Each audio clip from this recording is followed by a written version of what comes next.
Lions Den, powered by KCB Bank. Next in the den is Elizabeth, an entrepreneur keen on introducing a new type of food ingredient into the Kenyan market. My name is Elizabeth Kikebe, and I'm the founder and CEO of Mhogo Foods, a company that processes cassava tubers into affordable gluten-free flour. Remember last year when we had a massive drought? This drought affected our maize crops. And apart from that, we are having rising lifestyle for gluten intolerance, gluten-free conditions all over the world. So Mhogo Foods cassava flour is a one-to-one replacement for wheat and maize flour. So you can use it to make your pancakes, you can use it to make your cakes, you can use it to make your ugali and any other meal. This market is estimated to be around $20 billion by 2020. I'm looking for 10 million shillings in exchange of 20% of my company.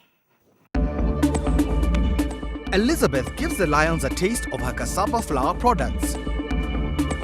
Will this entice the Lions enough to take a bite into her business?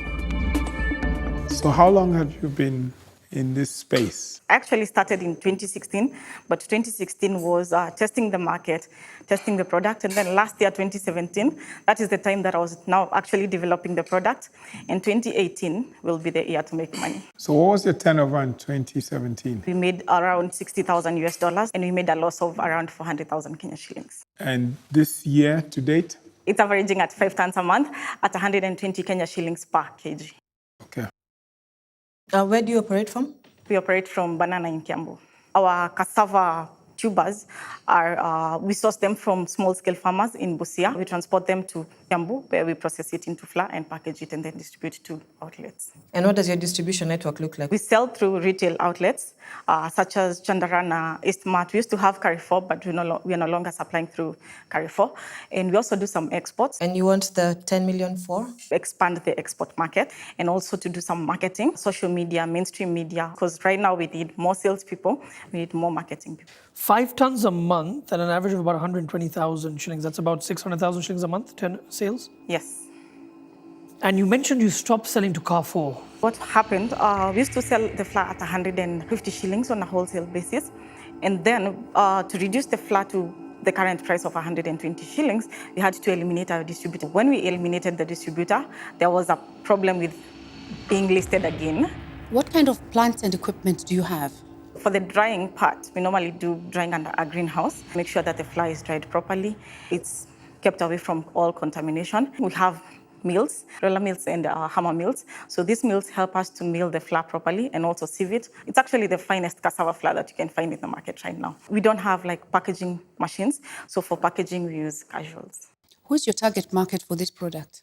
Our target market would be low and middle income earners, but right now it's only middle income earners. The price is a bit high for the low income earners, but with the increase in sales, if we can increase our volumes, we can be able to reduce our price. So I'm just wondering, the consumer audience you're targeting, do they know what gluten is? Are they aware of this condition? I was actually also surprised that Kenyans are aware of the condition. Most of them used to buy gluten-free flour at a very high rate. Most of the gluten-free flours in the market will range between 300 shillings and 450 shillings. So far, I have exported to places like France, Switzerland, Denmark, and the US. So back to the 10 million, you say you want to use it to expand the export market. Are you able to break that down a bit more? And now we get people asking us in places like Europe, in maybe the US, asking us if we can send them samples. So if we can use this money to like open up doors in the export market, that will increase our sales in the export market. And also now locally, we need to educate our users on how to use this flour. Just tell us a little bit about the competition. So these big players don't make cassava flour. So we are the only ones in the market right now making the cassava flour. What is the barriers to entry? Why? Cassava has not been taken as a serious crop here in Kenya. And since farmers don't get a market for this crop, there's no point of them planting it. So no barriers. Anybody can start tomorrow. Anyone can start tomorrow. Darshan Chandaria, the manufacturer in Mhogo, has revealed a flaw in Elizabeth's business. Is this enough to discourage Chris Senanu? So do you have like, if you get a 10 million, because you want to expand your export market, how do you ensure that you even have the crop, enough of it to mill to go to market? We have contracted around 2,000 small-scale farmers, both directly and indirectly. They have less than 2 acres of land. Right now, they are enough to meet our current demand. Even if we had say a demand of 5 tons, that's my estimation. 5 tons in a month, these farmers will be able to provide that. I think you have a great knowledge of your business. I think I've learned more about Cassava Fly in the last 10 minutes than I would ever have. You have great plans, but putting 10 million into sales and marketing, in my opinion, especially when you don't have numbers to say, I'm going to put in this much and then it's going to move my sales from this much to that much, is a bit vague. I'm not going to invest. I'm out.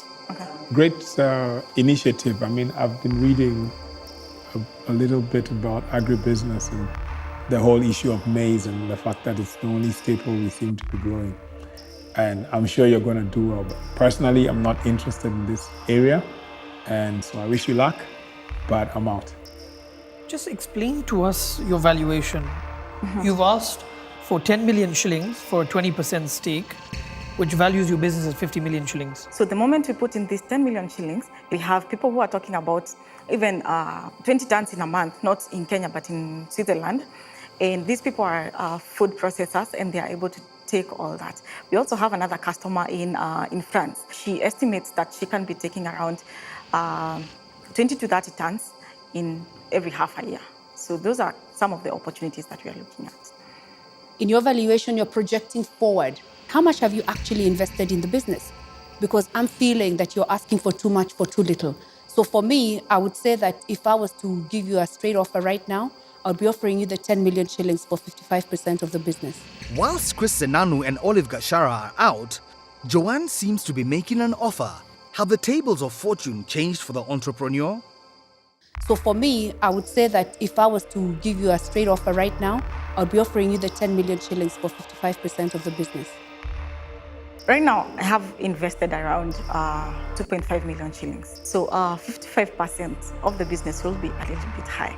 So if you can go lower. I'm still interested, but let me first hear what Mike says. I'm going to give you a counter offer. I think for me, I believe the product is a great product, but it's too niche for my liking. Yeah. So for me, I think it's too risky. For that reason, I'm out. Elizabeth, let me just tell you where I'm at. I don't think selling to the international markets is going to be as easy as you envision it to be. You will need ISO certifications, you will need health and standard certification. You've put in 2.5 million shillings, 600,000 shillings a month in sales. That's 200,000 in gross profit, which is 2.4 million a year. I'm out. Yes. So you have me. I have you. So can we go lower to a 30%? At least I have more than 50%. The numbers as Darshan has expressed them is exactly how I see them. I think that for the amount of money you're asking for, the valuation doesn't hold. And I'm very, very interested in the business, but at this moment, I have to say I'm out.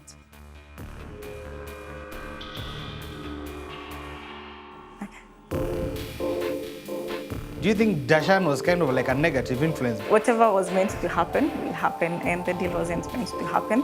Even if Dashan opened his mouth, I think maybe he opened his mouth for the good. Lions Den, powered by KCB Bank.